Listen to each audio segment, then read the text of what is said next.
मोक्ष का दरवाजा। उस परमात्मा का मंदिर ही मोक्ष का द्वार है, अर्थात प्रेमी का घर ही मोक्ष का दरवाजा है। जब प्रेमी के दरवाजे पर कोई पहुंच जाता है तो दरवाजा ही मोक्ष का दरवाजा कहलाता है। जब वह जान जाता है कि यह प्रेमी का घर है तो उस घर का दरवाजा मोक्ष का दरवाजा है। उसके सारे प्रयत्न सफल हो जाते हैं। उसी प्रकार परमात्मा के मंदिर में पहुंच जाने पर सारी परेशानियां शांत हो जाती हैं। जिस दरवाजे पर खड़ा होकर के प्रेमी का दर्शन होता है उस दरवाजे का नाम मोक्ष का दरवाजा है। जहाँ प्रेमी की आरती, बंधन, पूजा दिखाई देती है, यही है वह व्यवहारिक रूप जो आज मंदिर, मस्जिद और धर्म या गुरुद्वारे के रूप में दिखाई दे रहा है। हमारी मंजिल मिल जाती है, हमारा प्रेमी का स्वरूप दिखाई देता है।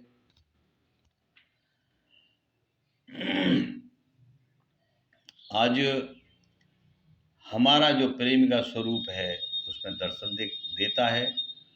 उनके चरणों में दर्शन देते हैं, उनके नैनों में मिलन की आवाज़ दिखाई देती है, दिलों में आकर्षण दिखाई देता है, दोनों तरफ समर्पण की भावना दिखाई देती है। एक दूसरे में लिपटने या उसमें समा जाने को दिल करता है। स्वरूप समाने लगता है। सारी इच्छाएं काफूर हो जाती हैं। केवल दर्शन क्रिया तटस्थ हो जाती है। अपलक नैन हो जाते हैं। ध्यान स्थिर हो जाता है। चलना फिरना रुक जाता है।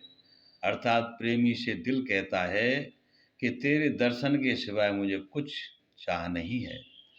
अब आगे मार्ग होता ही नहीं है, सब गतियां रुक जाती हैं। इच्छा मिलन पूर्ण हो जाता है, अर्थात शेष जाना रहता ही नहीं है।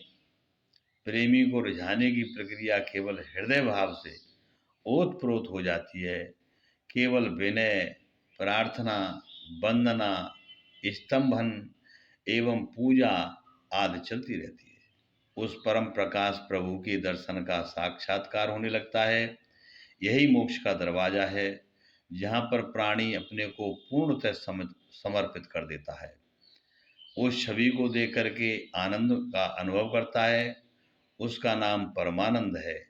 उस छवि से हटना, उसे पसंद करना, जब तक चातक की भांति बंधन की रटी लगी रहती है, आंखें चकोर की भांति अपनी छवि को देखती रहती है, अपलक नयन हो जाते हैं, अमृत रसपान होता रहता है, वह परम सुख की अनुभूति है। जहाँ भी कहीं प्रेमी मिल जाता है तो कदम रुक जाते हैं, अर्थात अनुभूति होने लगती है प्रेम की। जैसे किसी दीन को कोई दीनानाथ मिल जाता है, उसकी फिर कोई इच्छा नहीं रहती है। प्यासे को पानी मिल जाता है, भूखे को भोजन मिल जाता है, मरते को प्राण मिल जाते हैं, खेती को मंजिल मिल जाती है। यही मोक्ष का दरवाजा कहलाता है। प्रभु के स्वरूप का दर्शन जिस दरवाजे से होता है और वही मोक्ष का दरवाजा होता है। मंदिर ही हमारे प्रभु का मकान है। उसे ही मक्का कहा गया है, उसे ही मंदिर कहा गया है, उसे ही गुरुद्वारा कहा गया है और उसे ही गिरजाघर कहा गया है। वहीं भक्ति, प्रेम, आनंद का घर है, जहाँ समानता, समता, निर्दोषता, प्रकाश, तेज, आनंद नित्य निरंतर बरसता रहता है। उस दरवाजे की महिमा कौन जान सकता है। वह वाणी का विषय नहीं है, वह स्वयं प्रमाण है। जहाँ निष्ठता रहती है, जहाँ अखंडता, ज्योति, प्रकाश होता रहता है, जो रिक्ति का आधार इसमें केवल आप स्वयं हैं, उसी की आराधना व वंदना जीवन का लक्ष्य है। उसी दरवाजे पर खड़ा रहना ही परम सुख की प्राप्ति है। जो कुछ बाहर दिख रहा है उसे ही अपने भीतर जान लेना ही मोक्ष है। नमस्कार।